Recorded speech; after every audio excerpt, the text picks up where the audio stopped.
Are you wanting to go freelance, but you're feeling a little bit nervous? You're feeling scared, maybe? I think I might know why.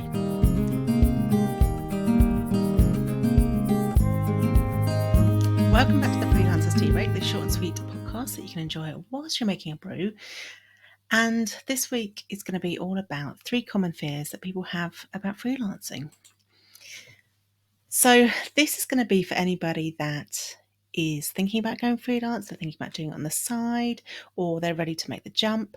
But it might also be people who are fairly new to freelancing and they're feeling some of these fears. And I want you to know that you're not alone in feeling these fears. And hopefully this will give you some reassurance as well. So the very first fear that most people have about freelancing is just where to even start. It can be so overwhelming and really confusing. And I remember when I first started, I didn't even know what freelancing was. I had a wonderful editor who held my hand through the process and told me what I needed to do. And I realized that that was an absolute privilege that I had that because so many other people didn't. And when I tried to find out more information about freelancing, everything was all of the information was really confusing and formal and technical and overwhelming. And I didn't know at the time, but I now realise had undiagnosed ADHD, and part of the reason that I really struggled with it was also because it's quite boring.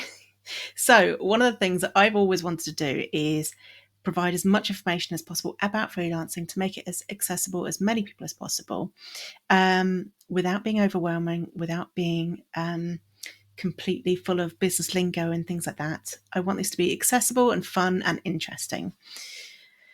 And I think I was really worried that I was going to get things wrong or not do the right things or get in trouble.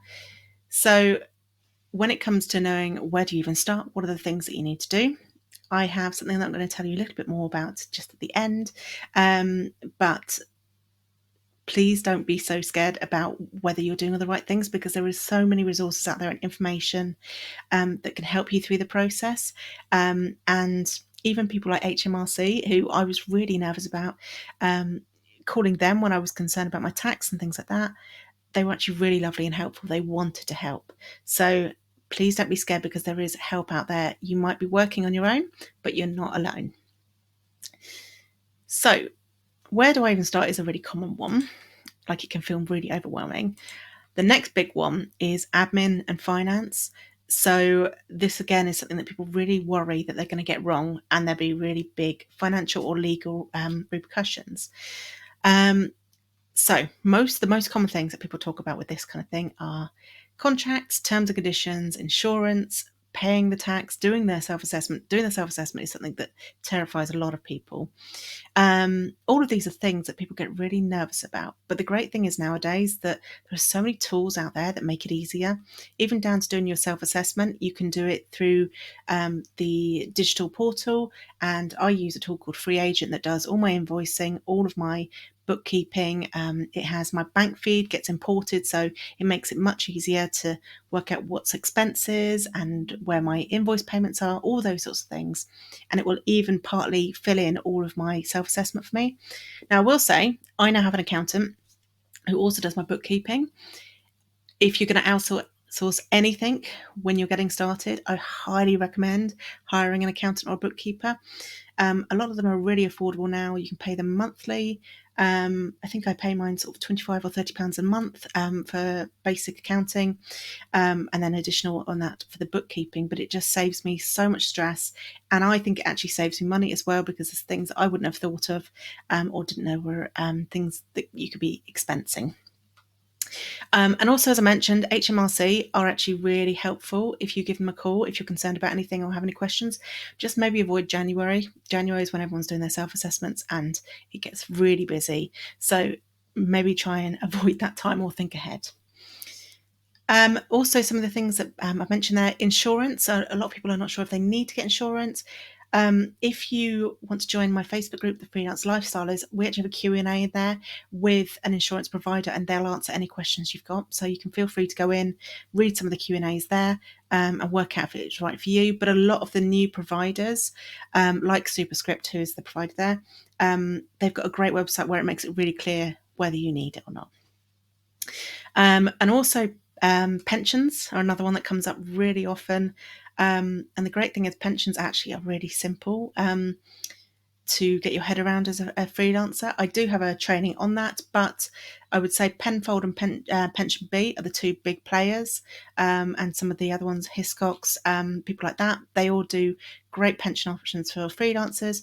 They all have.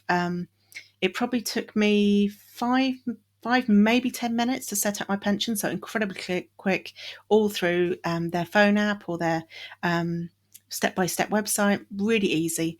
If you do want to give it a try, I do have a discount or a special code in my description for pension Penfold, but both of them are great. The other one I wanted to also mention is for contracts. Again, lots of great tools out there. You can get free ones, but I really like Coffee Clatch. I mean, that's coffee with a K, Clatch with a K. Just because they give a lot of the kind of one-to-one support, but in a really affordable way. So they'll give you templates, but tell you what you need and what you don't. And they've also got things like terms and conditions, privacy policies for your website, things like that. So they can advise you on what you need. But please don't worry about all of this for now. Probably the most important things are things like registering your business and things like that. And again, HMRC's website is fantastic on that. But I also have a course that might help you with that. And then the third thing is finding clients. So the third thing that gets people really nervous, because when you're in a job, you don't have to constantly look for clients so you can get that income coming in. But when you're freelance, you do. And that scares people, especially if they're an introvert or they're a little bit shy or don't love the idea of selling. And the great thing is you don't have to do it in one particular way. There are so many different ways that you can find clients, from posting on LinkedIn, going on radio stations or podcasts, just showing up in Facebook groups and leaving the odd comment here and there, going to networking events. But there are lots of different ways, and there are lots of introvert-friendly ways if you're nervous about that. And you don't have to be pushy. You're just telling people how you work with them. So I actually have a freebie for this, which is over 30 ways to find your next freelance client.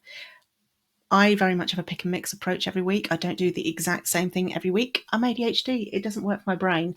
So I like to dive into the pick and mix of ideas and decide what I'm going to do that week.